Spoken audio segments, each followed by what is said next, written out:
அஸ்ஸலாமு அலைக்கும் ஆல். இன்றைக்கி ராகி மாவு புட்டு எப்படி செய்கிறதுன்னு பார்க்கலாமா? அதுக்கு முதல்ல நம்ம ராகி மாவு கொஞ்சமாக எடுத்துக்கலாம்.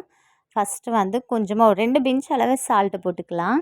சால்ட்டு போட்டு அந்த சால்ட்டை ஃபுல்லாக நல்லா மிக்ஸ் பண்ணி விட்டுருவோம். அதுக்கப்புறமா கொஞ்சம் கொஞ்சமாக தண்ணி தெளித்து எந்த அளவுக்கு தேவையோ அது உருண்டையாக ஆகாமல் நல்லா மிக்ஸ் பண்ணி விட்டுட்டே இருக்கணும். ஸோ இதுதான் வேலையே, மற்றபடி ரொம்ப ஈஸி. தேவையான அளவு தண்ணி ஊற்றி நம்ம உருண்டையாகாமல் மிக்ஸ் பண்ணணும். அதுக்கப்புறம் இந்த மாதிரி உருண்டை பிடிச்சா நல்லா உருண்டையாகி திரும்பி அதை உதிர்த்து விட்டால் நல்லா உதிர்ற அளவுக்கு இருக்கணும். இதுதான் இதோட பதமே. கொஞ்சம் நல்லா ஈரத்தன்மையோட மிக்ஸ் பண்ணிக்கோங்க. அப்புறமா இதை இட்லி பாத்திரத்தில் வச்சு துணி போட்டு ஒரு 15 மினிட்ஸ் நல்லா வேக வச்சுக்கலாம். இப்போ பார்த்திங்கன்னா சூப்பராக வெந்து வந்துருச்சு.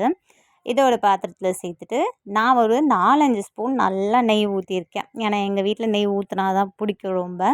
அதனால் நெய் ஊற்றிட்டு அதுக்கப்புறமா நாட்டு சர்க்கரை தான் நான் சேர்த்துருக்கேன். ஒயிட் சுகர் வேணாலும் சேர்த்துக்கோங்க.